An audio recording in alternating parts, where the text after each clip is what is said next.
gentlemen, it is February 12th, 2019, and this is FAWMtalk.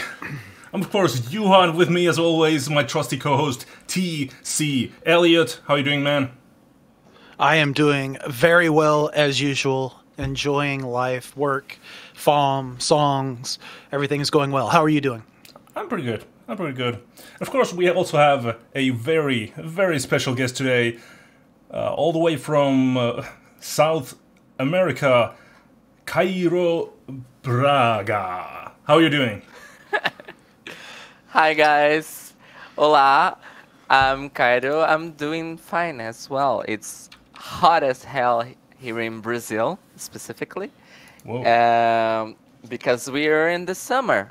You guys are in winter, right? So we're right in the height of summer, and it's 10 p.m. and it's still like 30 degrees Celsius. Ooh, so that's too hot. I'm fine. I like it. I actually enjoy it, so I'm fine. I don't know if it's just like I'm way pale. If I go to the sun, I start to blind people because the sun hits my skin, and you know. But it's like it's minus 15 here now. It's not even that cold actually, but typical Finnish. Minus 15 Celsius. Yeah. Yes. Oh my god. Okay. It's all right. But I've got my hot beverage, and we're doing fine. We're managing. Fine. So awesome. how about we go to some music? This one was selected by Cairo. It is a song called PDA, and it's by, let's see, The Lowest Bidder. PDA. Yes.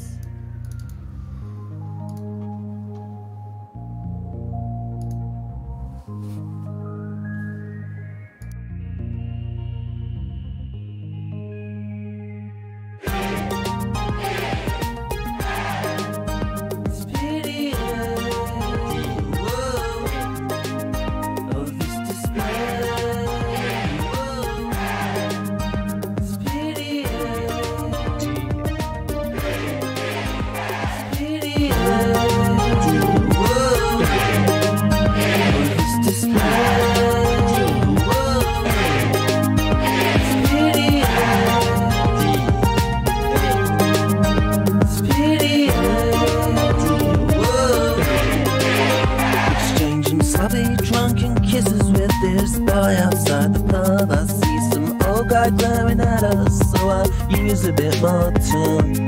Emboldened by the alcohol, I want to make a spectacle, because I'm fucking done with caring if they get uncomfortable. For every public display of heterosexual affection, I wanna make those fuckers pay. Don't get me wrong, I'm no bigot, I got nothing against straights, but do they have to shove their sexuality right in my face? Ha! So this PDA is a public display of aggression. Every lick into his mouth is an attack on oppression. When his hand slides through my hair to tilt my head back, and he mouths along my jaw, it's all for you. On this display,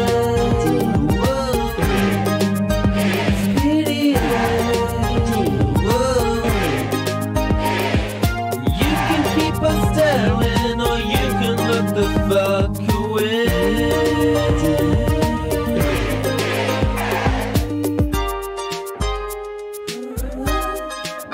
It's PDA. Whoa. You can keep on staring, or you can look the fuck away.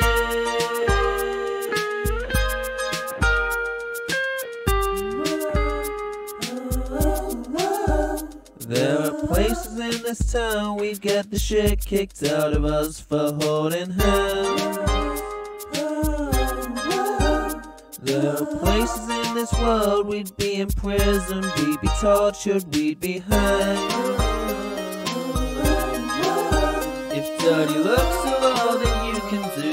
I'm sorry, I'm not scared of you. And no one said you had to watch me pulling close, grinding my crotch against it.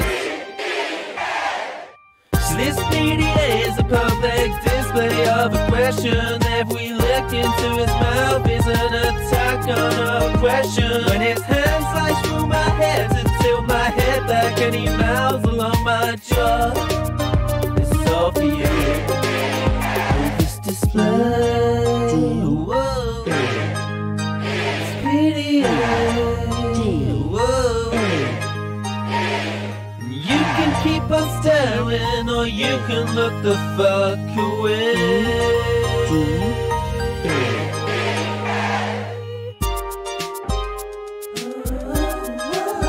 It's PDA.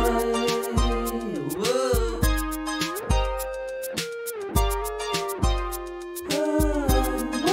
It's PDA.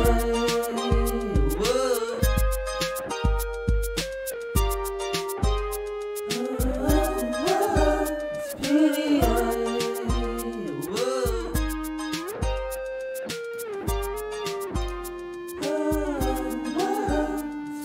And that is PDA by The Lowest Bidder. So, Cairo, what made you pick that song? Well, I'm a fan of The Lowest Bidder. I guess when I got into FAWM, like in 2014, he was like the first FAWMer I saw that was writing songs about being gay, being queer, and such. And I was like, oh, okay, there's someone like me here. So I watched him, and we talked a little bit, and I love his songs. I love the way he writes lyrics. I wish I could write lyrics like that. Mm. And this song specifically is, it tells a story. It tells about a situation that I think LGBT people can relate, because we all have gone through that specific situation that he talks about in the song. And it's a really good song, and he does it in a very sassy way, and it still gets to the point and the message, and he's ironic and he's sarcastic, and he still gets his point across, and I absolutely love it. And there's that sample that he got. I don't know, he says on the liner notes what he got the sample from, but the PDA sample, it's just amazing. Yeah. How a very simple thing can like elevate a production like that, and it's absolutely awesome. And Yeah. I love about everything he does. Yeah, I know what Yes. you mean. The sample is like it really catches your attention. And I'm not. Yes.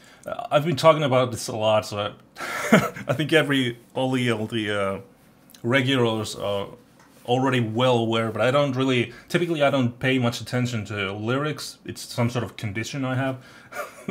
But it was like parts of that song. It immediately the lyrics start to somehow invade my consciousness.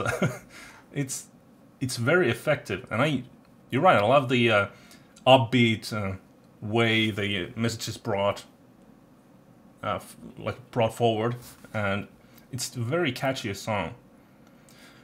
And like what you talked about earlier, I think FAWM in particular is very inclusive about all different types of people.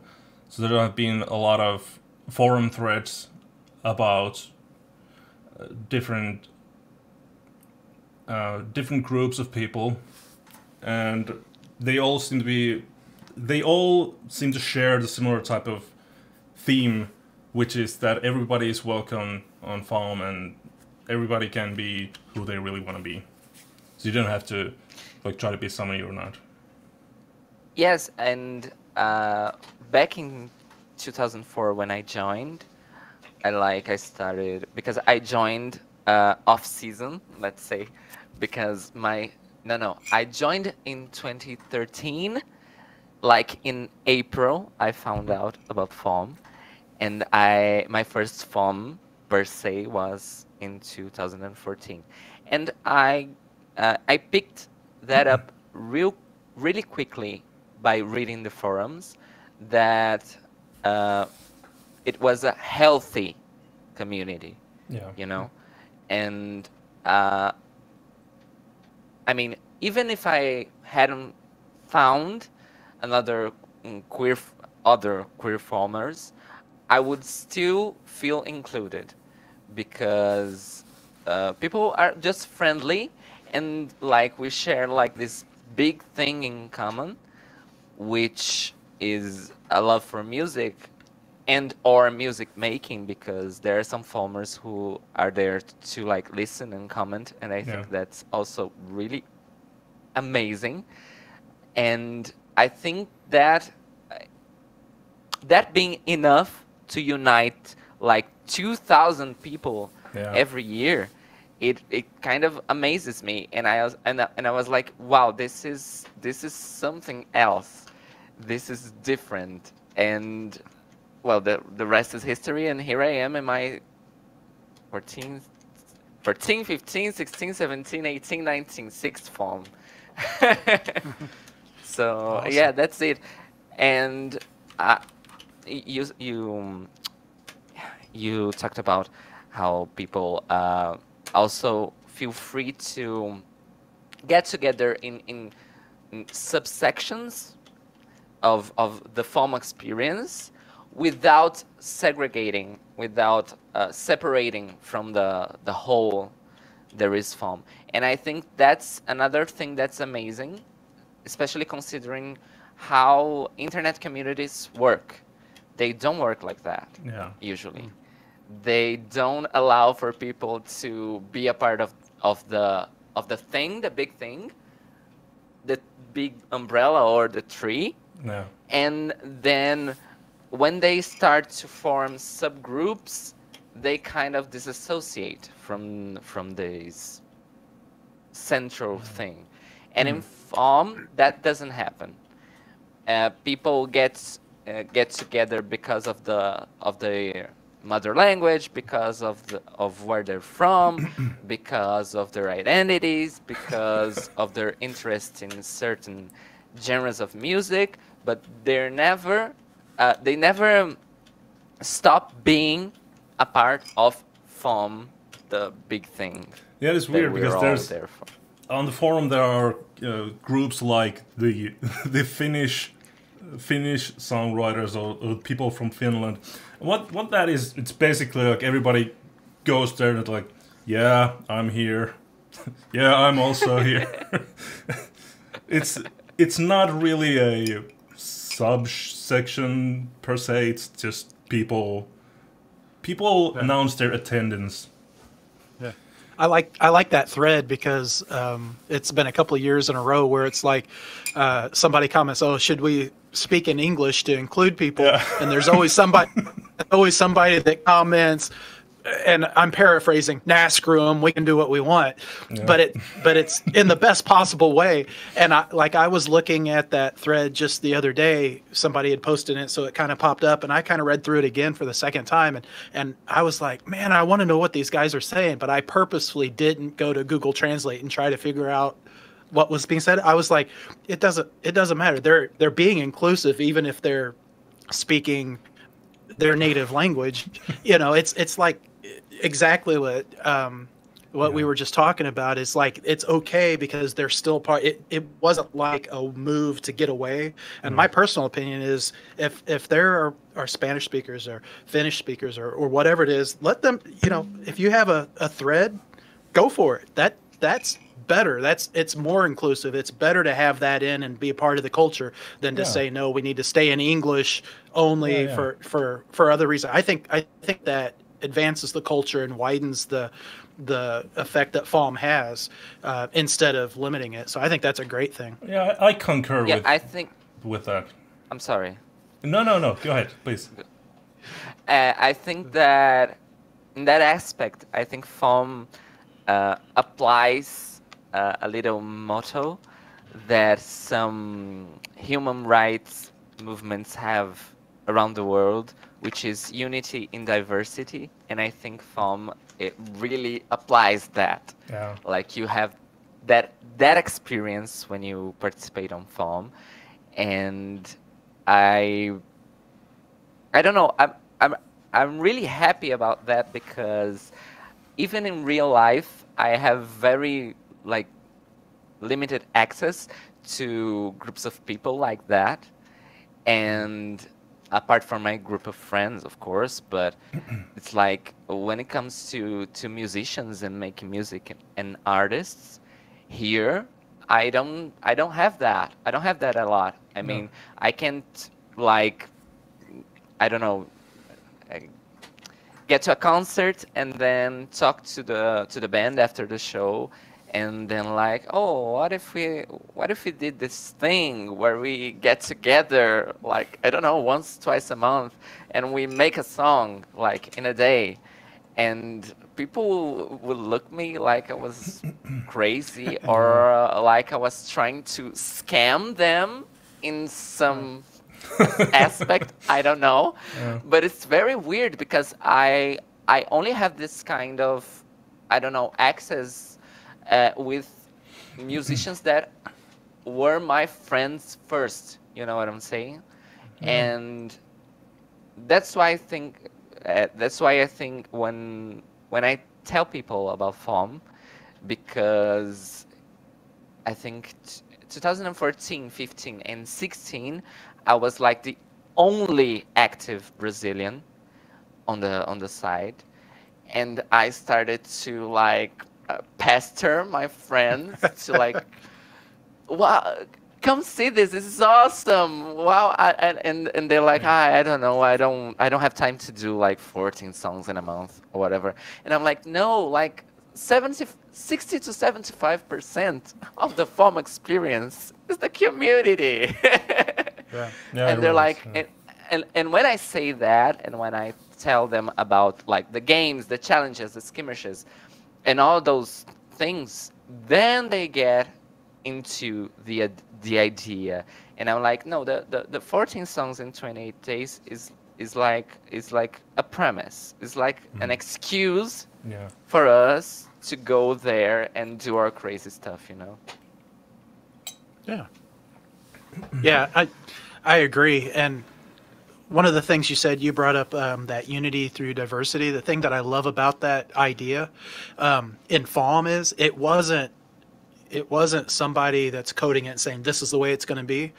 The community grew up that way, so it's spontaneous, and it's like the best of human nature on the internet. And when you say you don't see that much on the internet, I've seen like 3 communities on the internet that have been awesome, and that out of the entire internet. So FAWM really is unique, and I guess a testament to when you have something like music that bring you together, and it's the cliche that says, music, it really is kind of a way to get disparate people to come together without expectations.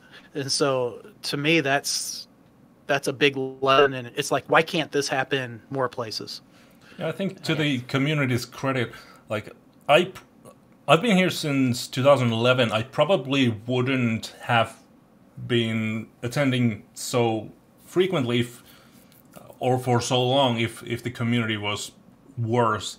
There have definitely been communities that have been more conflict-oriented, and I don't feel like participating in those. And even today, places like YouTube videos, there are YouTube channels where the comment sections are just, and even the videos are very conflict-oriented. Like the whole content comes from conflict, and it's just it breeds like some sort of hostility that I don't want to be a part of. It's like life is too short. Yeah, that's true. That's absolutely true. But at the same time, like I was thinking about communities, and I haven't been attending too many forums lately. typically hang more in Discord and Slack, those type of places, and I like spending time alone too. So it's it's not all bad, but I can't say that my experience has been all that bad with online communities. There are always amazing people, and there are sometimes like difficult people, but I think it's different for me because I also don't approach many of those communities from a certain premise, or I'm very much a like a white male kind of candidate for those communities. So I don't know if it's I feel like it's maybe different from other types for other demographics, if you want to call them that, but Yes. I don't know. I don't have that experience, so it's very interesting to me to hear about how the experience is different for other people, and especially like how FAWM is different to other places in that regard. Yes, I think this year I was able to drag, like, by their hairs. I think 4 or 5 friends of mine. Awesome. Because 4 or 5, because two of them actually are in a duo. So I think I have Bella, Phoenix, Malka, and yes, the Luconi. Yes, so it's 5 friends, 4 FAWM profiles, and at least 3 of them are actually taking part and making songs and commenting Nice. and appearing on the forums. So that's a win for me, because Definitely. last year I got 6 friends to sign up, but only 2 of them actually participated, and those 2 are back this year and participating as well. But I got like these other friends, so it makes me happy because I mean, I love the FAWM community, but I would really like to have like personal friends, or even not even personal friends, but just people that I can like, let's collab like in local, let's collab personally, let's collab physically. And because I always see like people reuniting in the UK and in Germany and in the US, and I'm like, I want that. I need that. That would be is really so great. Cool. I mean, I don't have that either, yes. because it's in this is a really small place where I live in Finland. So it would be kind of it would be insane to find some people who I could collaborate with in real life. But at the same time, I'm very introspective, so I typically just stay home and alone. So that's my preferred state of being. Well, whatever. How do you say that? Whatever floats your boat. Yeah, exactly. But yeah, it's definitely interesting, and well, I don't have that many friends to begin with that are interested in music, but so it's great that you have been able to find people who are in your life who you can also get involved in this activity, because it is very it takes over your life in a sense. Like, once I started doing FAWM, I've been doing it ever since. It's like every time February rolls along, it's the only thing I can think of. So it's like some sort of parasite that like takes over your brain, and then you just have to obey. So if you can get other people to do that with you, like friends, to be a part of that experience, it's like, I gotta imagine it's a lot better. I actually asked one of my friends who does music to collaborate this year, but unfortunately during January she lost her voice, so she wasn't able to. She said that she probably won't be able to participate. So that's kind of unfortunate. So, but maybe next year. She lost her voice, but not like for No, it's for good. I think it was because of some sort of cold or something. Ah, okay. So I don't know. People can lose their voices like for good, right? Yeah, I think so. But I'm not sure. I haven't heard of anyone who did lose their voice for good. Maybe. I think that's maybe a possibility. People in the chat, tell us. Yeah. Can someone lose their voice for good? That's a good idea. A good, say good example. A prime example would maybe be Levon Helms from the band The Band, who had throat cancer and lost his voice, and eventually it did come back.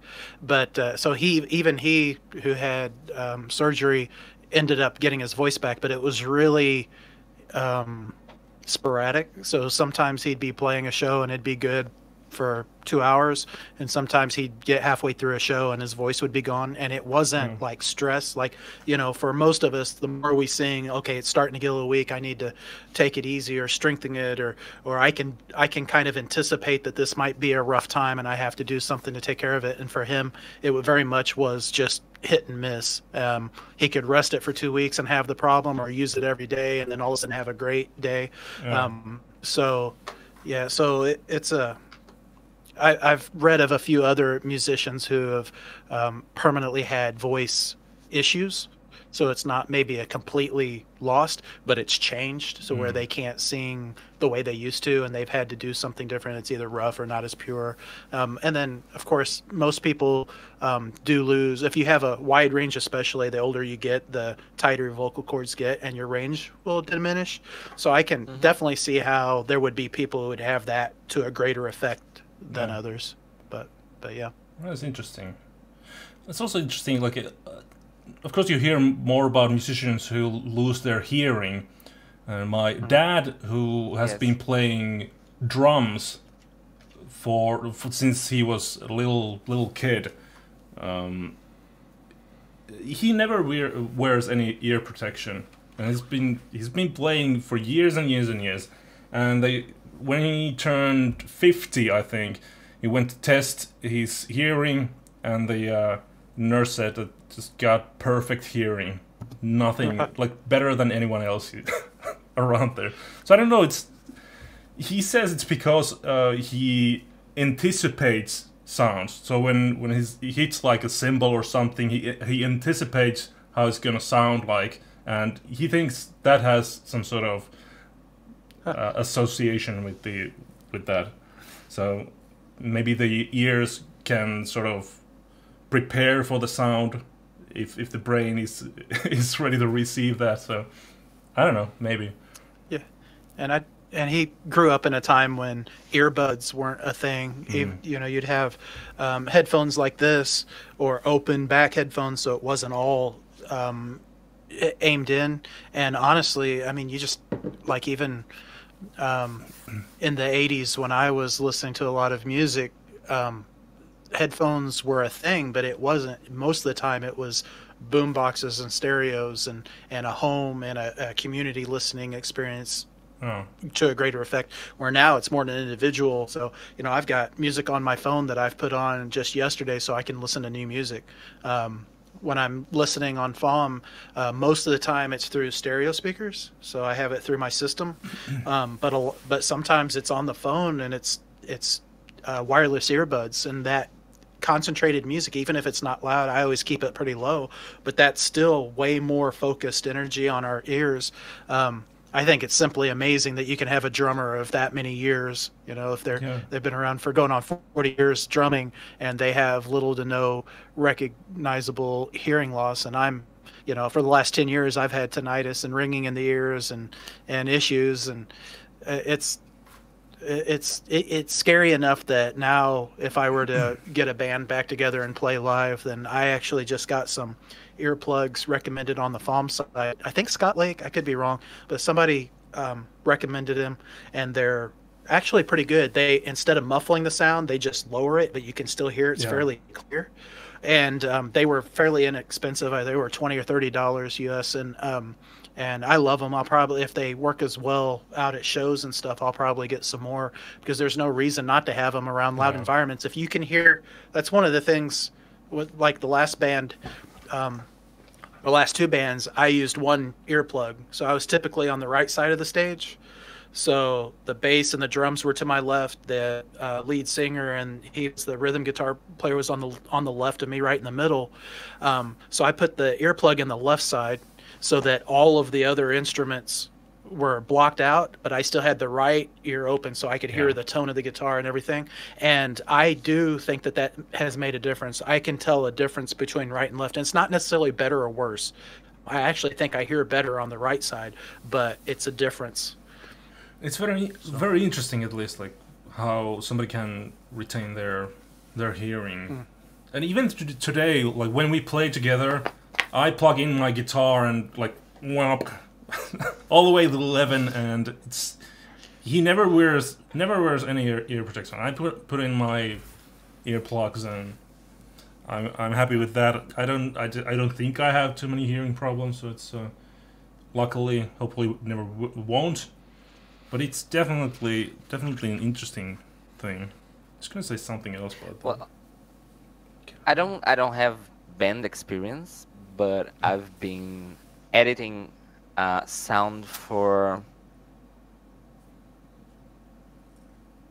11, 12, 15 years now, and I think I spent almost half of my awake time on the last 15 years with headphones on, then with headphones off. I'm pretty sure of it. And my mother's always telling me, you're taking care of your ears, you're taking care of your ears, because it's your, she says to me, it's your work tool. Yeah. You have to take care of it and such. So the last time I worked with live PA as a sound technician, I worked for like almost 2 years in a venue, and we have some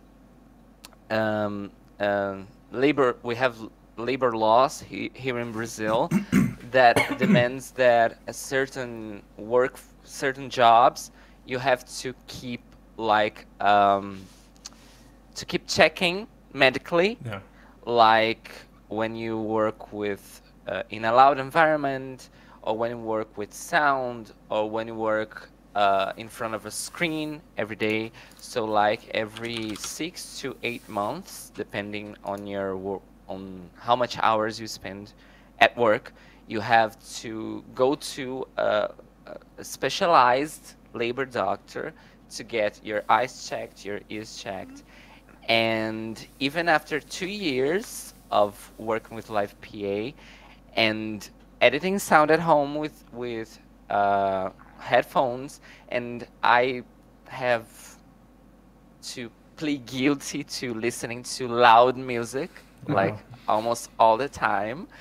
And when I listen on the stereo here at home, it's always loud. When I listen in the headphones, it's always loud.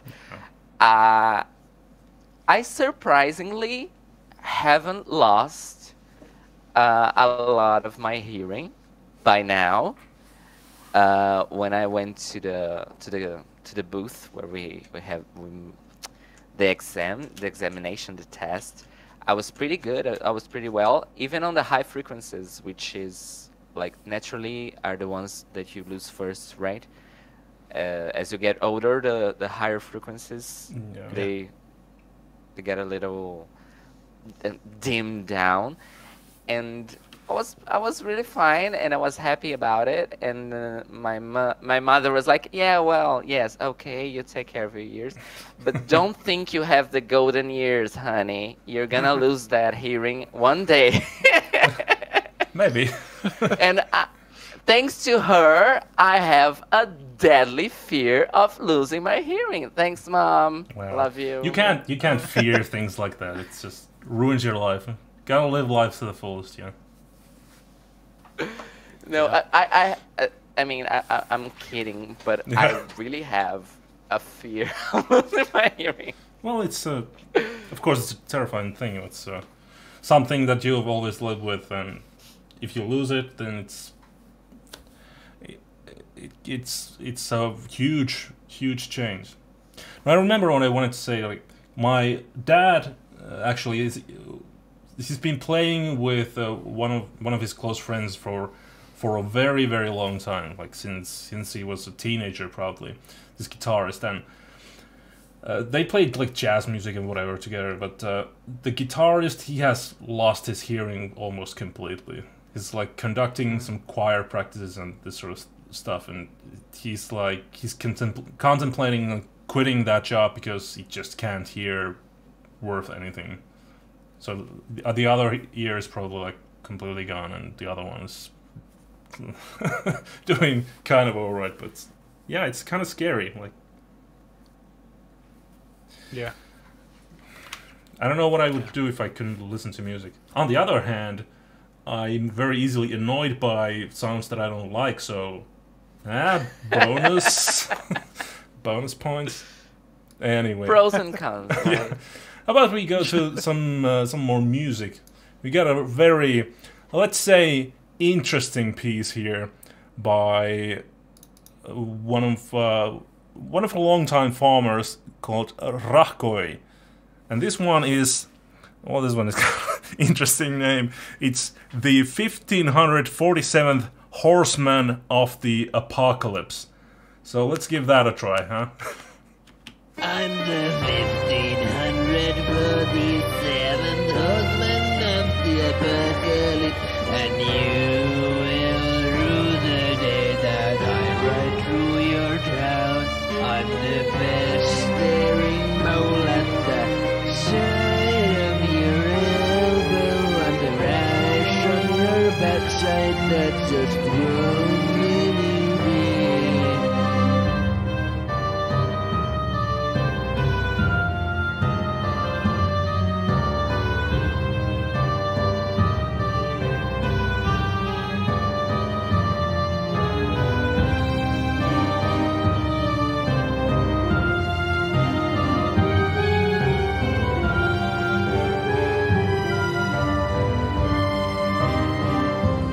On the book of judgment I have found on the printed book with no pity. I arrive at this photo by the ridiculousness of those and hankering for courage. As he may be young, but never see that I'm the harbinger of irritation. Cries of anguish will go unheeded. I'm the epitome of vexation. I'm the 1547th horseman of the apocalypse, and you will rue the day that I ride through your town. I'm the festering mole at the side of your elbow, and the rash on your backside that's just only beer.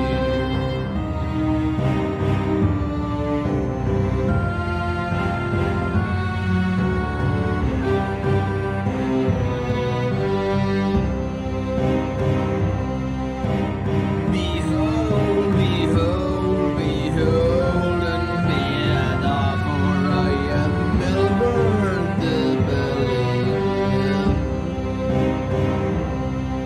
And tremble, tremble, tremble, and take your fluids for I am the pestilence. A quick little disclaimer: while I may be a pestilence, I am not the pestilence who is and forever will be the first horseman of the apocalypse, while I am, as has been made abundantly clear, the 1547. In describing myself as a pestilence, I make no claim towards title. Thank you. Now a bit. Oh, yes.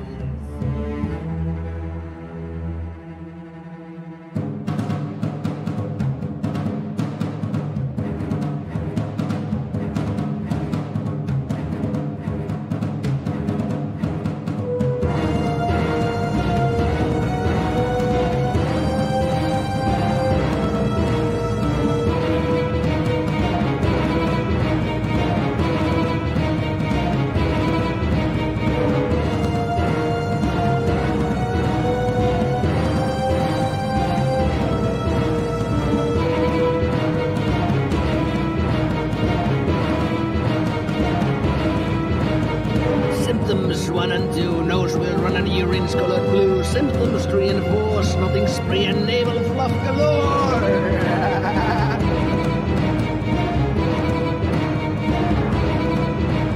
Symptoms 5 and 6, reduced sex drive and excessive verbal tics. Symptoms 7 and 8, growing to 11 and crookedness on gate.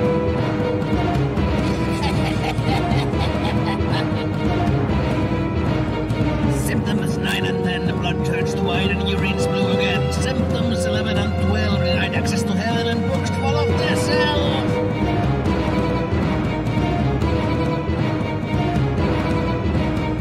Symptoms 13 and 14, cows begin randomly birthing and kids constantly snorting. And you know what, there's like 1533 of these to go, so let's skip to the good part.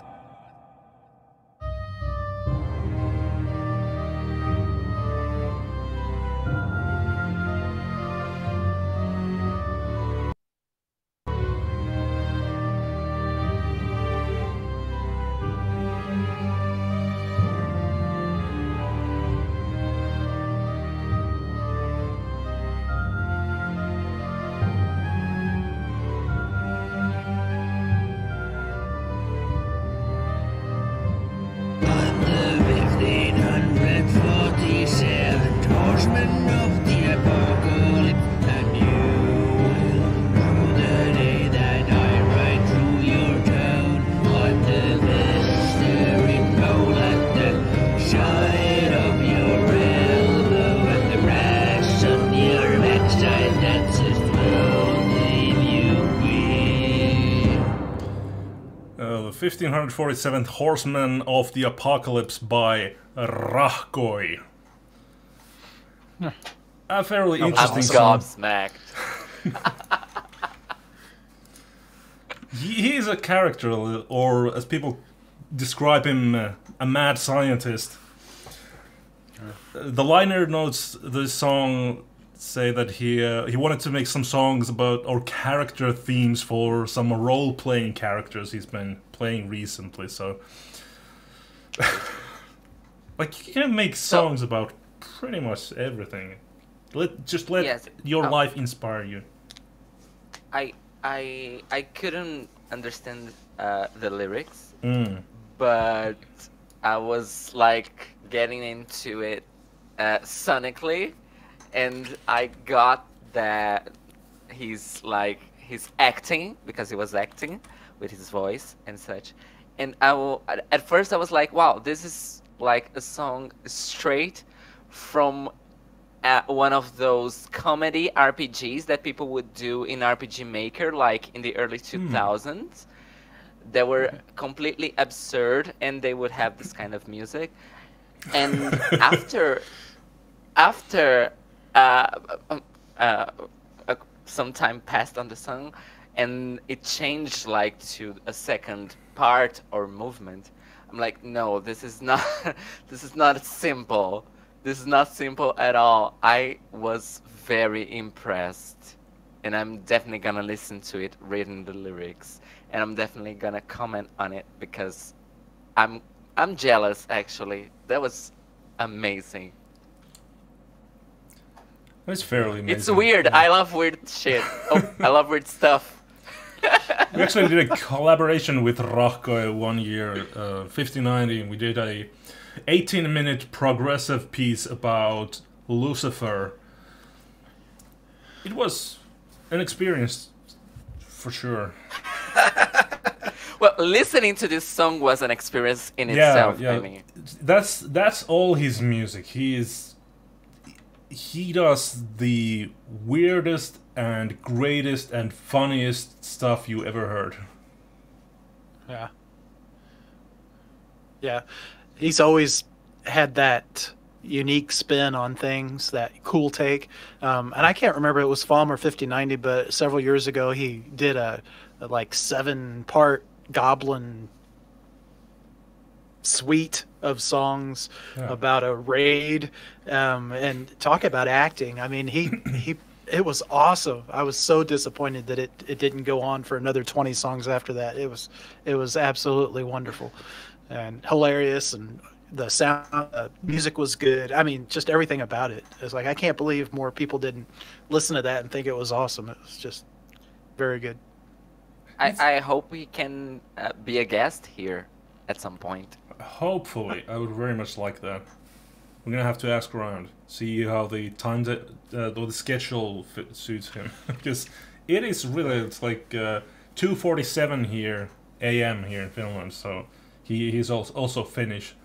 So it's, if you're a working man, it's not a great time slot. Yes, of course. I'm Maybe only maybe here we because can- I'm unemployed. Yeah. Don't get me wrong. Maybe the post-farm shows. Yeah. Blackmail. We can get him here. Definitely. We'll kidnap his pig. Just tell him how high we praised him, and maybe he'll come. You know, he'll have to come. If you don't Yeah, come, we'll guilt him into praise it. you high. I loved it. I really did. I really did love it. Sweet. So that's inspiring stuff, and I don't often think about that, but I could be doing all sorts of stuff during FAWM. I'm typically mostly just concentrated on doing something that I could put on an album and release on Spotify or whatever. But why does it have to be like that? I could be doing just something crazy and fun, and if nothing comes of it, then what does that matter? It's like 1 month out of the year. No. Yeah. Yeah. How about you, TC Elliott? Have you done any crazy about me? songs? How do you approach the balance between weird, crazy, and I don't know, sellable, commercial, radio ready? I don't know. I just, every once in a while you just have to have fun. But my fun songs are typically pretty sloppy, so not the quality is like this song sounded great and it was very well crafted. But if I go and do something that's off the wall or experimental or something, typically it's just throwing things at it, and it's an idea, it's a sketch, and then I don't work on it to where it really sounds, where the mix is good. And I tend to not get to the point where the polish phase comes in, where you really get it to that point where it's as well constructed as some of other people's experiments. But on the other hand, sometimes that's fun when you just pick up the guitar and start playing weird notes and see what comes together. Or take sound, like, I don't do electronic music at all, so adding like this last summer when I did the 8-bit stuff, that was new to me, and it's it was fun, and I spent some time on it, adding that element into a regular, so it kind of led me into different ways and different techniques, but for the most part I don't do a whole lot out there anymore. Every once in a while. I also think, like, if you talk about the polishing part, but that to me is also one of the fun parts.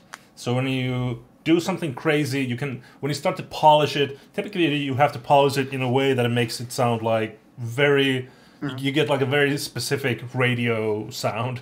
But if you start to just like polish it a little bit crazy, you might end up with something kind of cool. Yeah, I like the mixing aspect. So once it's recorded, I'll enjoy, and sometimes experimenting with that, adding some I remember there was a song and song fight where I took the drum track and reversed it and used it through most of the song, and to create a different rhythm and a spacier effect, and just try different things. But the song itself was fairly straightforward. But the recording part, so if I've got something I'm like, oh, this is cool, but it's a little sloppy or out of time or something, typically if I have to re-record things and get them to really get them to fit, especially in FAWMtalk 5090, sometimes I don't take the time, but even outside, sometimes it's like, all right, I know this is a little, it's not the tightest recording I've ever done.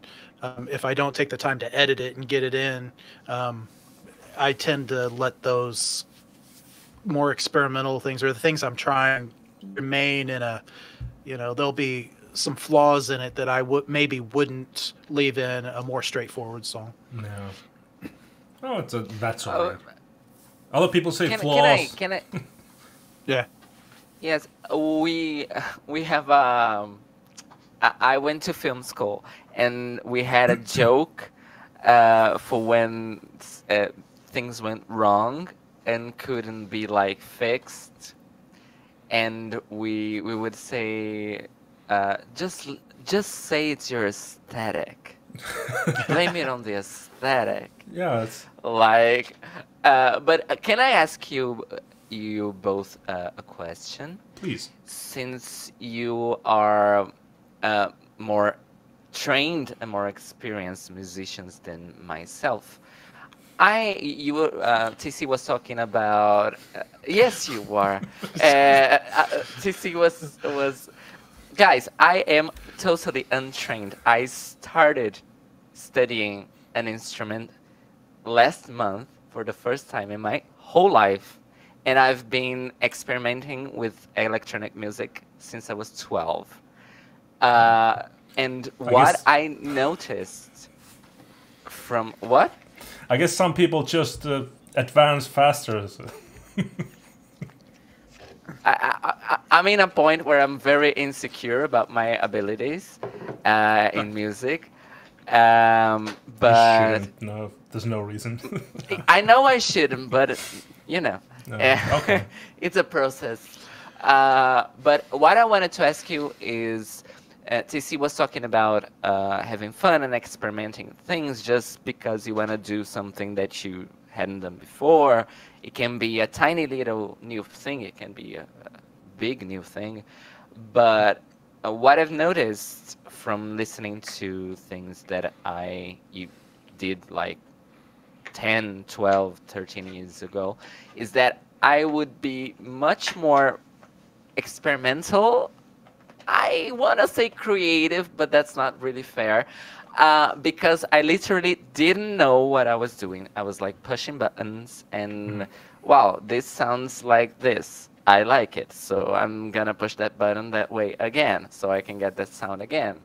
And right now, I have knowledge and I have a way of seeing things. I've studied songwriting, I'm studying an instrument, I'm studying music theory, and I want to master the things. Mm-hmm. You think that your earlier music was more, how can I put that, was more, I don't know, intuitive maybe, and adventurous and daring than it is today? I don't think so. To me, music has always been about, like, I hear the music I want to do in my head, and to me, music is all, like, creating music has always been about trying to get the stuff that I hear in my head onto on 4 tracks on computer. And yes, when I didn't know what I was doing, it was frustrating to me because I was trying to find the right things to do, and I still don't know what I'm doing to a certain extent. But to me it just felt frustrating, and how I got started finally after many failed attempts is I just started to do really simple songs, and then I was able to get a few songs actually done. but it didn't feel that rewarding to me because I knew I could do better if I just like put time into it. So I don't know. I really don't feel like I experimented that much. It was more like I play something and it just sounds wrong, so I didn't want to do that. But nowadays it's more like now that I kind of know what I'm doing, I know how to get sounds that I want to. I also have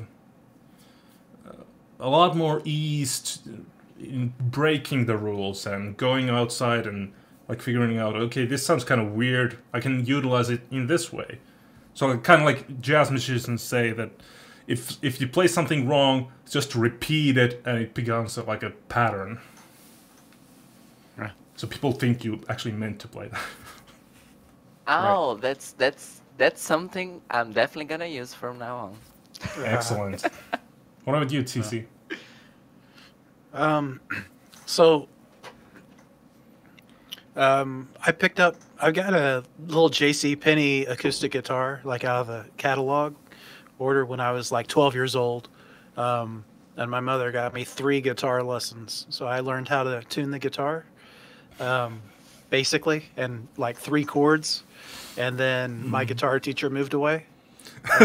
So because of that? So, yeah, I think I was the worst student ever. No, so I grew up in a small town, but it has a pretty famous engineering college there. It's about 100 miles south of here. So it was a student who was leaving for summer break or whatever.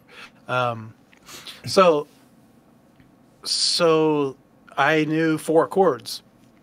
And then I bought a book that had more chords in it, the Mel Bay chords for guitar or something like that.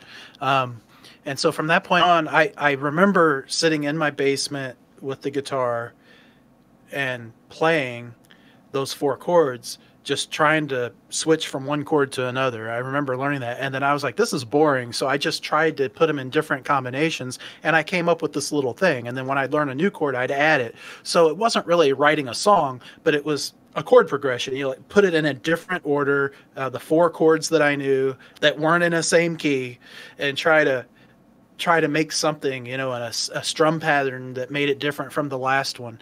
And then I put the guitar down for, I ended up taking a music theory course in high school. And in the summer times, I'd go and see my dad 600, 700 miles away, and he had an acoustic guitar, and I'd pick it up and play with it. But basically, I didn't have one or have one at the house or play it until I was 17. I took a music theory course in high school, and which I shouldn't have. I wasn't in band. I didn't have the experience, but I took it and loved it and learned a lot, even though I didn't learn as much as I probably should have. But I stole my aunt's acoustic guitar and started teaching myself to play again. And so I was always coming up with chord progressions and stuff almost from the beginning, but I really had it connected to my ability to play the guitar. So there wasn't much chance to be too experimental, other than just kind of what you were saying, is seeing what worked together and what didn't, or if it didn't really work, how could I make it work? So it was like experimental, but it was just learning what a lot of people, if I would have had 5 more guitar lessons, it would have saved me years of just trying to teach myself this, that, or the other. So it wasn't until I had more experience, like I was probably 10 years after that, where I bought an electric guitar. I was playing along with blues albums and trying to figure out how to do stuff, that I could get even a little bit experimental and try other things, because it was so tied to my ability to play an instrument. Where I think if it would have been more recently, with the computer stuff, if I was doing an electronic arts, and like right now, if I started doing that, I could be a little bit more experimental with that, because I have the basis with the guitar. I've written a lot of just, Americana, folk, country type of songs. But to get into something else, I can say, let's try this, let's try that. And it may not be experimental for the style of music, but for me, it would be very experimental, because there's so many tools I could bring in. And if I don't know how to use them, they're still musical. I can kind of try things.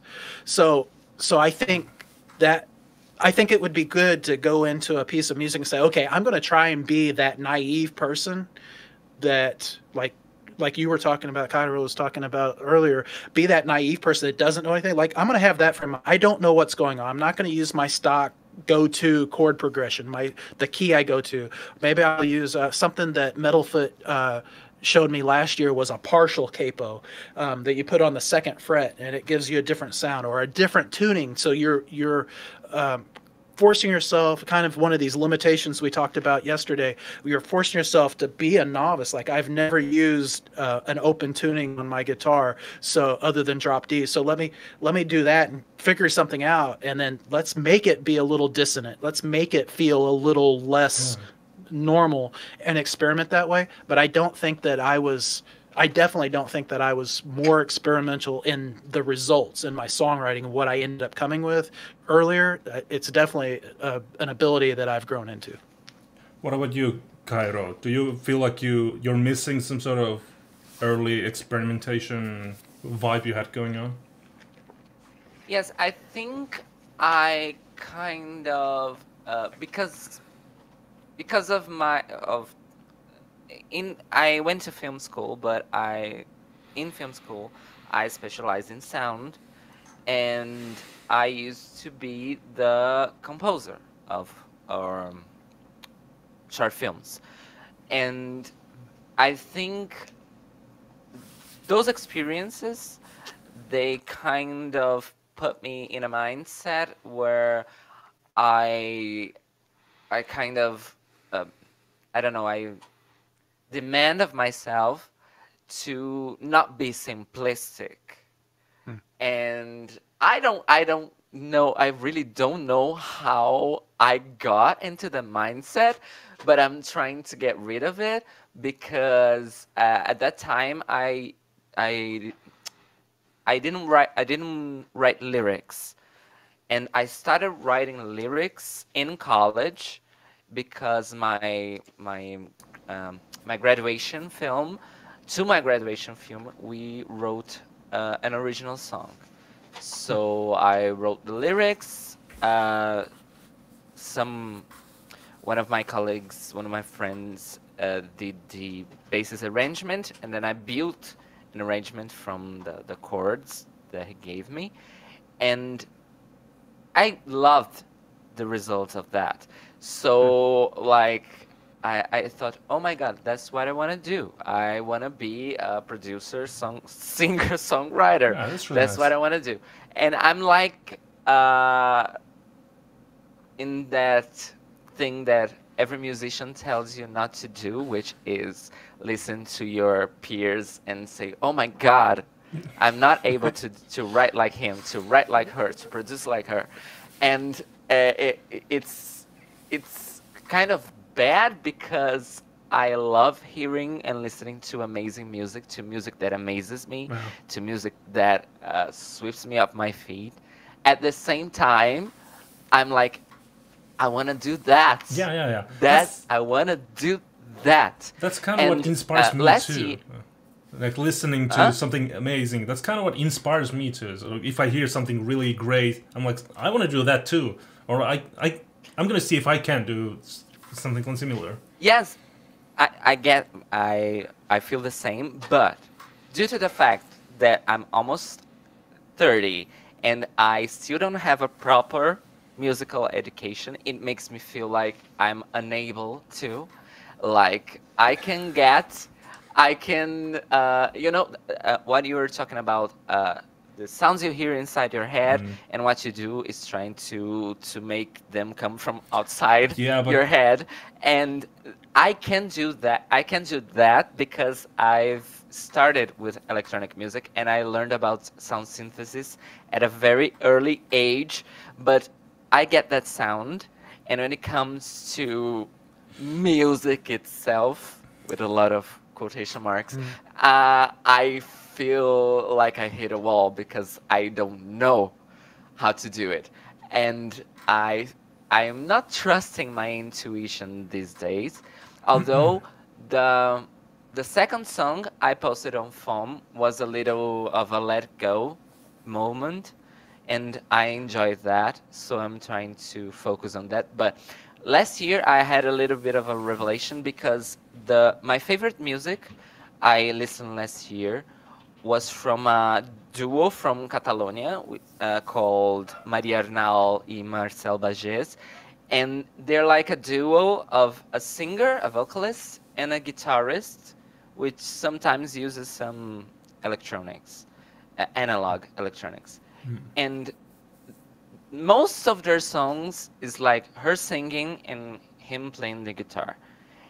And their melodies are not especially complex, No.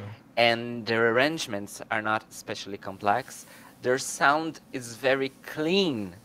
It's very spacey in a way, and I fell in love with them like at first listen, and then listened to them like I'm still listening to their album, which came out in like almost 2 years ago, and I'm like, they don't do complex like virtuoso stuff, and they're like amazing, effing amazing. Like they're awesome, and she's awesome as well, and she sings in a way that seems complex, but it's not really. And I'm like, oh my god, I don't need to be like freaking Mozart. I don't need to be Philip Glass. I would love to be Philip Glass, but I don't need to be Philip Glass. Yeah, definitely. You know? Don't. I mean, people like Michael Jackson, Jimi Hendrix, they didn't have like formal music education, so it doesn't matter. They didn't? No.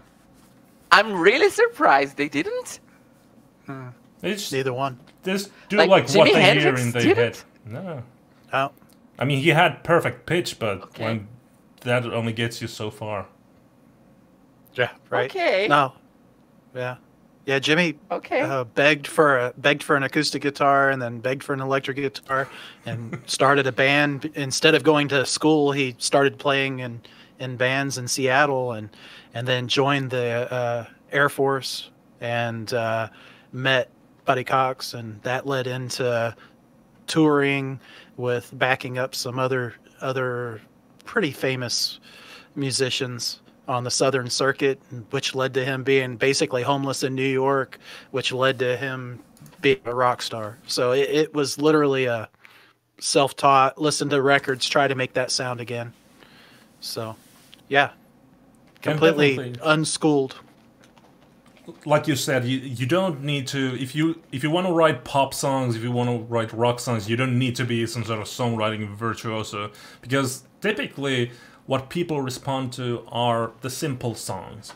So if you just want to do like something fun that people can listen to, you don't need to know much about music theory. All you need to know is like 1, 4, 5, 1, and it's good to go. If you're not writing symphonies for, or some sort of I don't know, movie soundtracks, then I mean, what good is like schooling 3 years? Even some of the cues that they use, like, I'm not saying the soundtrack, but like the music under the scenes and the things you do, if you get down into it, a lot of those are a lot more simple. They're just trying to create an effect. So if it's a you know, who's behind the door, you want a creepy effect. So how do you create that? And there's definitely an education part of that, but it's not necessarily music theory and how to play an instrument, or it's learning how to create a mood. And I think that all music ultimately needs to make some sort of connection with the listener to be successful, and that can be an intellectual connection. It can be most often an emotional connection. So it could be, you know, a love song or a blues song that, you know, that you're commiserating with a sad feeling, or it can be a happy song, or it can be whatever, but it's that emotional connection. How do you do that? Is it simple or complex? It doesn't matter as long as you do that. So, you know, how you get there is up to you. Yeah, like, and honestly, sometimes not being as schooled is an advantage, because you don't know what the walls are, so you're not afraid to try the other things and be experimental and exactly. Why not do this? Like Beatles' "Love Me Do" has what, 23 different words. So it's not a complex song, but it's people just go crazy about it. Yeah. So, how about we go to? I'm sorry for turning this into like an advice session or something like that. I'm really sorry, but What- thank you. Why are you sorry It's a good about that? conversation. Yeah. Yeah. I bet No, a it's lot good. of people get like a lot of good stuff about out of this. And these are things we all think about. So, but it's just if you have more questions, to keep them coming. Just keep them rolling. But let's go to a song because Yes. people like to hear more music. So this one, the next one, is. I'm trying to read my notes. All right, this one is by an artist called Holly, and the song is called "Understand This."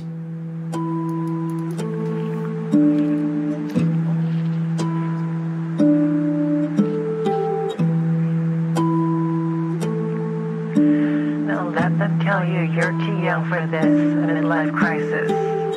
They don't hardly know where your life is. Can't wait till 45. Lord knows how long you'll survive in a world like this. Go fund those bills for what keeps you alive. Quarter to a century that most don't make, but even half feels like an achievement.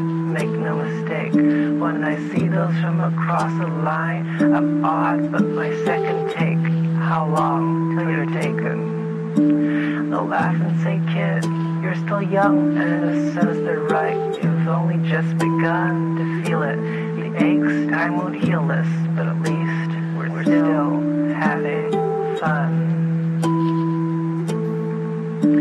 So call it what you will, because the dice are long cast, and all the friends of all my friends are all dropping fast. You know, I wonder which status update will be my last, because when the air fills with a familiar name, is it death or is it fame? I'm scared to ask around these days, though it won't change the outcome. The greatest freedom I was given was the freedom to die. I didn't know it when she told me, but I held it inside. Lie, I say anything just to keep you alive. But the truth is that they're far too scared to understand why. Understand this, I'm not trying to be fallen. Understand this, I don't want to make you cry. Understand this, I'm not looking for a darkness. Understand this, don't think I never tried. Understand this, sometimes life is awful heavy. Understand this, I'm not out here looking to die. Understand this, though I know it hurts to watch me. Understand this, sometimes you have to fall to fly.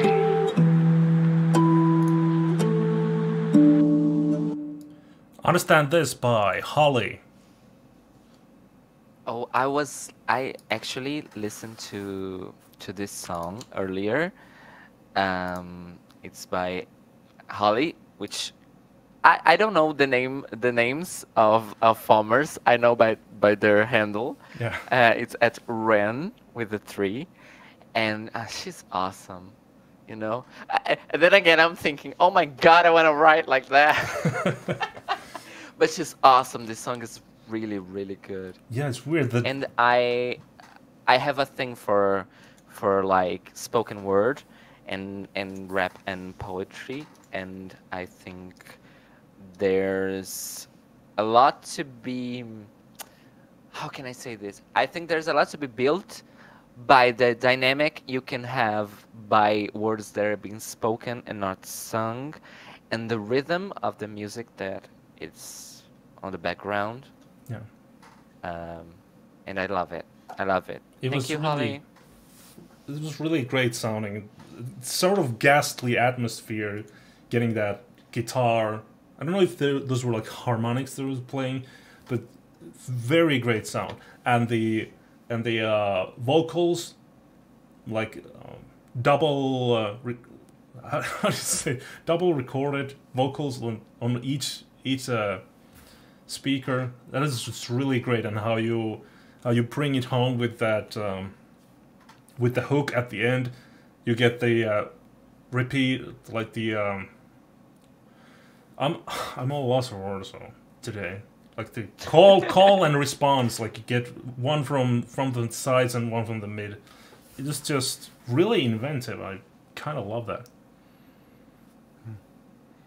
Yeah, I hadn't heard that song before, and I thought I was really after the first few seconds or the first part, I was really focused in on the vocal delivery, how it was almost hypnotic, but it wasn't exactly on the beat, but it had that like almost a metronome feel to it, but it was almost drawing you in as the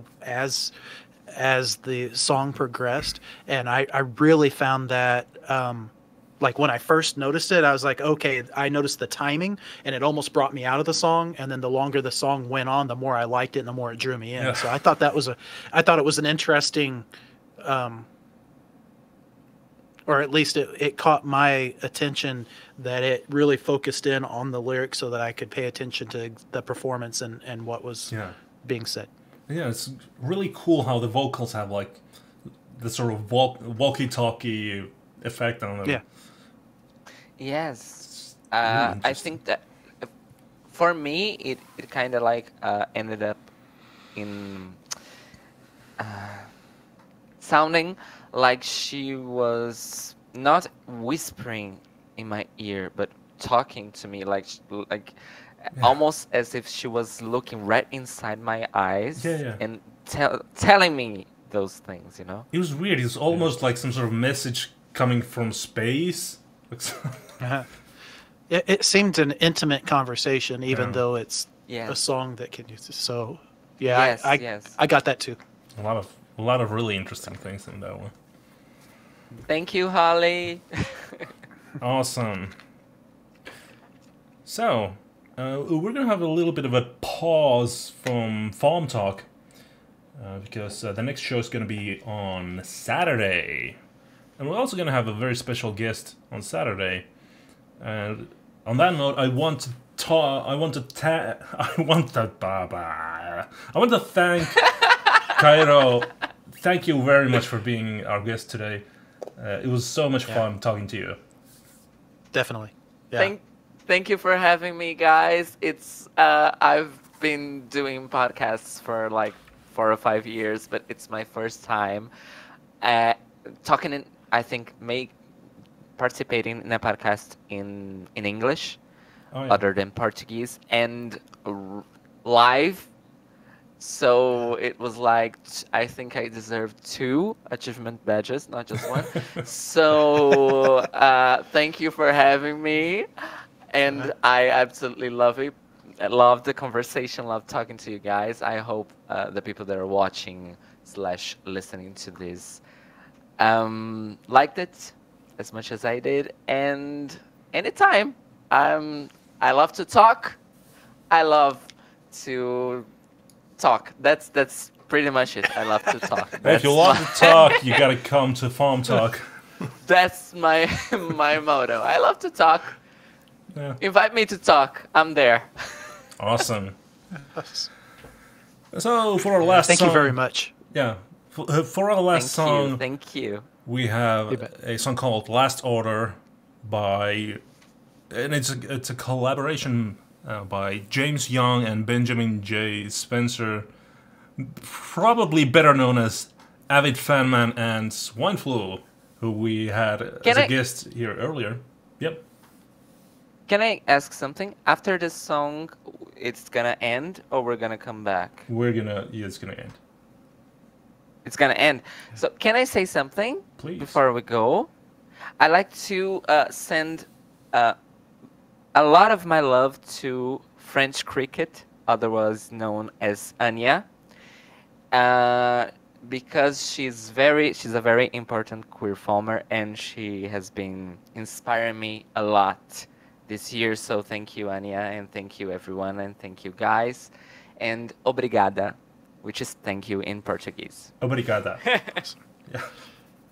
All right, so the last song was Last Order by Avid Fanman and Swine Flu. So until Saturday, goodbye. See ya.